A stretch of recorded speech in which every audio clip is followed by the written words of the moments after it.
قدیم بابل کا ایک خطرناک ترین جادو، ایسا سفلی علم جس میں پھنسنے والے شیطان کے آلہ کار بن جاتے ہیں۔ اس جادو کا تعلق فرعون سے کیسے جا ملتا ہے؟ آج کے دور میں میڈیا، انٹرنیٹ اور فلم انڈسٹری اس جادو کے زیر اثر کیوں ہو چکی ہے، اور یہ جادو لوگوں کو اس رنگین دنیا میں کیسے پھنسا دیتی ہے؟ اس ویڈیو میں ہم جادو کے سب سے قدیم اور خطرناک ترین قسم یعنی قبالہ جادو کے پر اسرار تاریخ کو جانیں گے۔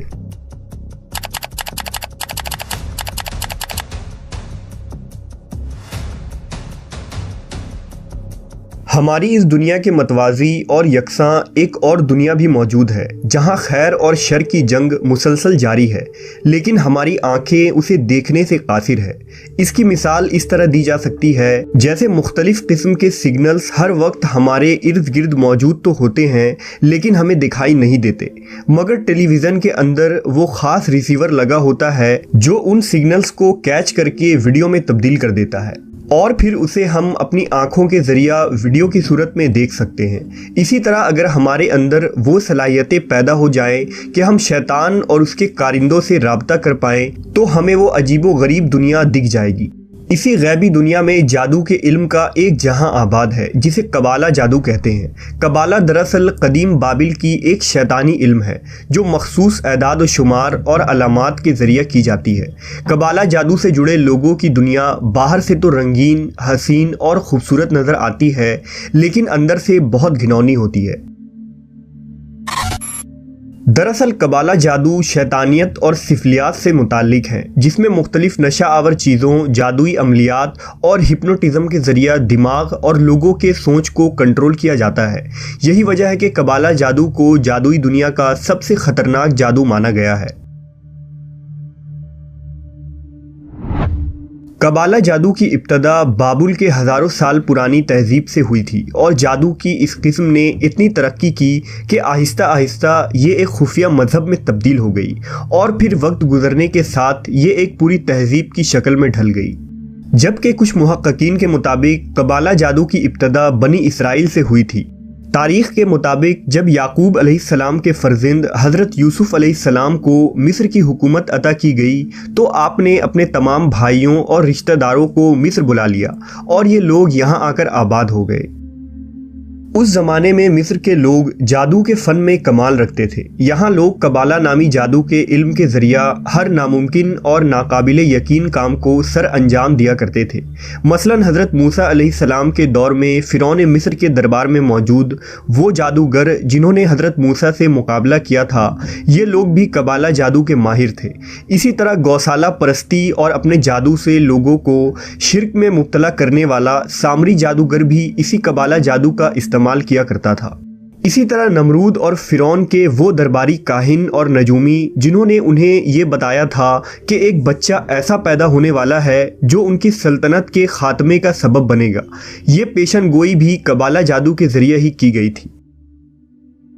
لیکن ایک وقت ایسا آیا کہ حضرت موسیٰ علیہ السلام کو اللہ نے حکم دیا کہ وہ اپنے قوم یعنی بنی اسرائیل کو لے کر فلسطین کی طرف ہجرت کر جائیں۔ لہٰذا حضرت موسیٰ بنی اسرائیل کو سمندر کے راستے نجات دلوا کر مصر سے نکل گئے، اور فرعون اپنے لشکر سمیت سمندر میں غرق ہو گیا۔ حضرت موسیٰ بنی اسرائیل کے ساتھ فلسطین میں آباد ہو چکے تھے۔ چونکہ بنی اسرائیل نے مصر میں کئی برس گزارے تھے اور قوم فرعون میں رہے تھے، اس لیے ان کے اندر بھی غرور و تکبر، ماہر جادوگروں کا علم اور دنیا پر حکمرانی کے حربے آ گئی تھی۔ اس لیے فلسطین آ کر بنی اسرائیل رفتہ رفتہ سرکش اور نافرمان بن گئے، اور مصری جادوگروں سے سیکھے گئے قبالہ عملیات اور جادو کو اپنے مقاصد کے لیے استعمال کرنے لگے۔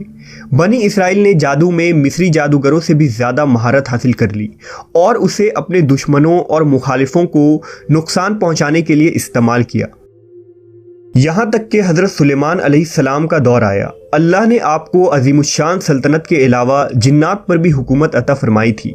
لہٰذا جب حضرت سلیمان کی وفات ہوئی تو بنی اسرائیل کے قبالہ جادوگروں نے لوگوں کو ورگلانا اور بہکانا شروع کر دیا، اور انہیں بتایا کہ نعوذ باللہ سلیمان علیہ السلام کے پاس قبالہ جادو کا علم تھا، جس کے ذریعہ وہ جنات کو اپنے قابو میں کر لیا کرتے تھے۔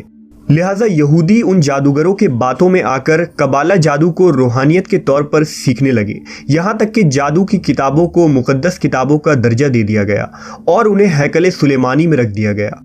मुसलसल अल्लाह की नाफरमानियों की वजह से इस कौम पर अल्लाह का अजाब नादिल हुआ और यहूदी रियासतों पर बुख्त नसर और टाइटस रोमी ने 2 तबाहकुन हमले किए, जिसमें हैकल सुलेमानी मुकम्मल तौर पर तबाह हो गया।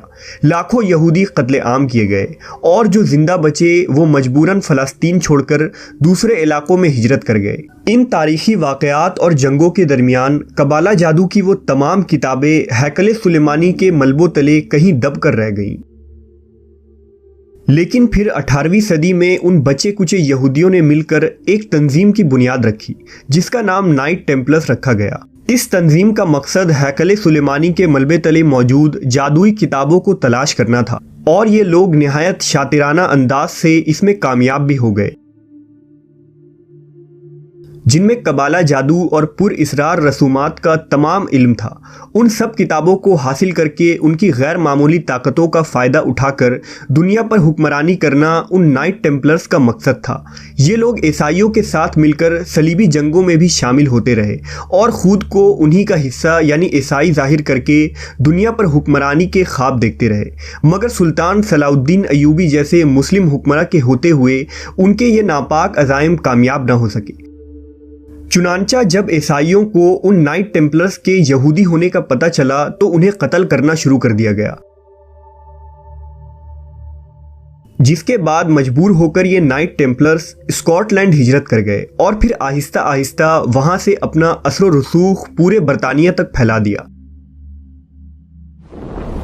बहुत जल्द ही ये लोग दुनिया के तमाम वसाइल पर काबिज होना शुरू हो गए, यहाँ तक कि जायदाद, किलों, जागीरों और दुनिया भर के तमाम वसाइल पर इनका कब्जा हो गया। ये तंजीम दुनिया भर के तरबियत याफ्ता और तजुर्बाकार लोगों पर मुश्तमिल हो गई। इस तंजीम का सरबराह ग्रैंड मास्टर कहलाता है और उनके नायब मास्टर कहलाते हैं। ग्रैंड मास्टर का हुक्म उनके लिए खुदा का दर्जा रखता है। इन नाइट टेम्पलर्स ने ही यूरोप में सूद की इब्तिदा की और इस तरह बैंकिंग सिस्टम की शुरुआत हुई। जदीद दौर की खुफिया तंजीम यानी इल्यूमिनाटी और फ्री मेशंस इन्हीं नाइट टेम्पलर्स की शाखें हैं। कहा जाता है कि दुनिया के मुकम्मल आबादी में से सिर्फ 1% इल्यूमिनाटी मौजूद हैं, जो कि दुनिया के अमीर तरीन लोग हैं, और ये 13 ब्लड लाइन्स यानी ख़ानदान हैं जो नस्ल दर नस्ल शैतान की पूजा करते चले आ रहे हैं। ये लोग दुनिया भर के फाइनेंशियल सिस्टम और रिजर्व बैंक के मालिक हैं और 80 से 90% वसाइल पर इनका ही कब्जा है। पसे पर्दा उनके मकासद शैतान को प्रमोट करना होता है। इनका तरीक़ाकार यही है कि अपनी फील्ड के मशहूर शख्सियात को अपने दायरे में एक हद तक शामिल करते हैं और फिर अपने ही लोगों को आवाम के दरमियान मशहूर किया जाता है और वो लोगों के दिलों में घर कर जाते हैं। कबाला जादूगर अपने जिस्म पर मुख्तलिफ निशानों के टैटूज भी बनवाते हैं, जिनमें तकून, 5 कोनों वाला सितारा और 1 आँख वाले अलामात इस्तेमाल किए जाते हैं। कबाला जादूगर अक्सर ऐसे लोगों को अपना आलाकार बनाते हैं जो मशहूर शख्सियात के फहरिस्त में शामिल हों। आज के दौर में टेलीविज़न पर कुछ बड़े बड़े सेलिब्रिटीज़ जो दिल लुभाते नज़र आते हैं वो भी इसी कबाला सिस्टम के तहत चल रहे हैं। यही वजह है कि आज उन्हें कोई गुनाह नहीं लगता। बेपर्दगी और बेहयाई उन्हीं चमकते हुए सितारों की वजह से आम की जाती हैं। लोग अपने दीन और मज़हब पर अमल करने के बजाय उन स्टार्स के नक्शे कदम पर चलते दिखाई देते हैं।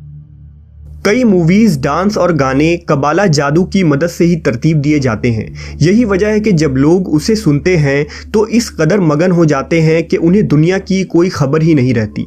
उन्हीं म्यूज़िक के ज़रिया लोगों के जहन में कबाला के असरार सरायत की जाती है और लोग बड़ी आसानी से इस जादू के शिकार हो जाते हैं। उन गानों में बेहयाई, बेशर्मी, फहाशी, कुफ्र, शिर्क, यहाँ तक कि शैतान की पूजा तक की बातें होती हैं, जो लोग बगैर समझे और बगैर गौर किए उसे 24 घंटे सुनते हैं और उसके असर में गिरफ्तार हो जाते हैं।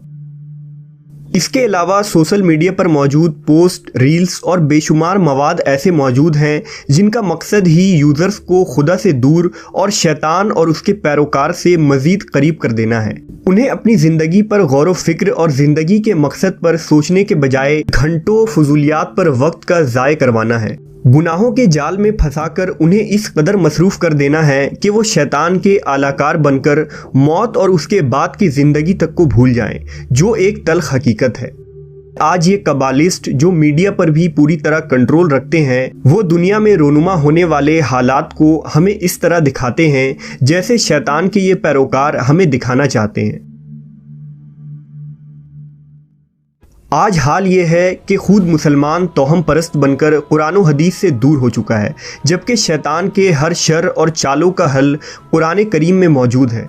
لیکن ہر کمال کو ایک دن زوال ضرور ہے، بہت جلد یہ تمام فتنے اپنے اختتام کو پہنچنے والی ہے۔